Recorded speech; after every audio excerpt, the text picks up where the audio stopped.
Hey guys, I'm Paint Sleeper, and this is Geography in the Pirates of the Caribbean movie series. So before we kind of get into the geography, I really do want to talk about just kind of what the movies are about. So in like a short summary, the movies follow Captain Jack Sparrow and his adventures to seek out and explore certain myths of the sea. So he gets in entanglements with Davy Jones and Blackbeard and the Kraken and all these sea stories that we always hear.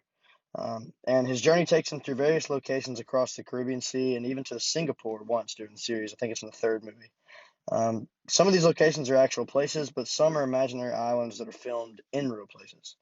So the first one we're going to look at is Singapore. This map is from the early 1700s, which is the century in which the movie takes place. So we kind of get a glimpse of the culture of Singapore through the movie, um, but it's obviously going to be romanticized for movie production purposes. But it does kind of relay some of the cultural geography at that time because Singapore was the most popular port in Asia, especially for pirates. So there was a lot of pirate activity. So pirates in real life actually probably visited Singapore pretty regularly in this time period. And kind of the physical geography of Singapore that we can see. We see glimpses of the physical geography because um, we see kind of like moisture and like there's a lot of like haze in the city, and the whole city is kind of like a fishing village with rivers running through the middle.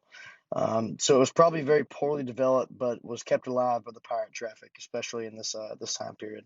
The island itself is pretty mountainous and hilly, but there are also some lower places in which the water flows through the land. This is what the location of the movie kind of looks like. You can kind of see some vague mountains in the back, but mostly it's just kind of like this hazy fog on a river, kind of of a fishing village kind of feel.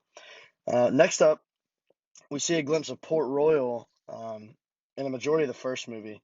You can really get a lot of a glimpse of Port Royal, and it's a section of Jamaica that was once the biggest city in the Caribbean. It was a center for trade between many different countries that scoured the Caribbean Sea. But over time, Port Royal, or the section that was known as Port Royal, has actually um, fallen to earthquakes and storms about 200, 300 years ago. So that part of the island isn't really accessible anymore, but we have maps and pictures of what it might have looked like. But the city of Kingston has kind of taken over where Port Royal was, and the small part of the island that remained after the earthquakes kind of knocked that down. But in the movies, the cultural geography is still kind of obvious because we can see a British stakeout. They're patrolling this massive cobblestone fort that they preside on the island, and it's actually made after Fort Charles, which is a real fort in Kingston, Jamaica. But Hollywood obviously made it much bigger and much more extravagant than it actually was. But there are some parallels there as you kind of look at like European colonialism of like the Caribbean islands and all that kind of area. So there is some cultural geography reflection in there. As far as physical goes for Port Royal, like I said, modern day Kingston has kind of taken over, and it's a very mountainous region, surrounded by the Blue Mountains, the Red Hills, Long Mountain, and Kingston Harbor. Um, the movie portrays it as a very mountainous island, which it is. We see a lot of cliffs and rocky overhangs looking over crystal blue water. And there's also a lot of vegetation featured in the movie as well, which is also very accurate given the fact that Jamaica is more of that kind of a tropic island. You get a lot more of that thick, kind of palmy vegetation throughout. And the last location we'll look at is Tortuga. And Tortuga is actually mentioned in the movies as Tortuga, and it's also a real island that is just off the northern coast of the Haitian mainland.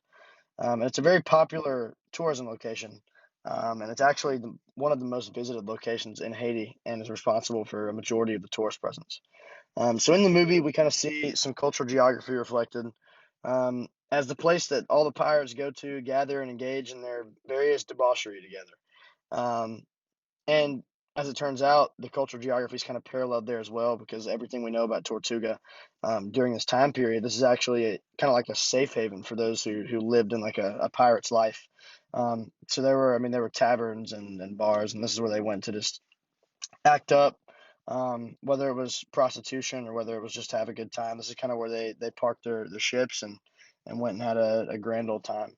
And the physical geography of Tortuga, it's a very mountainous and rocky island. It's not super large, um, but when it was a very popular location for pirates, The South Shoreline was where a lot of people lived and where all the action was because the North Shoreline was so rocky and mountainous that it was considered inaccessible from the water.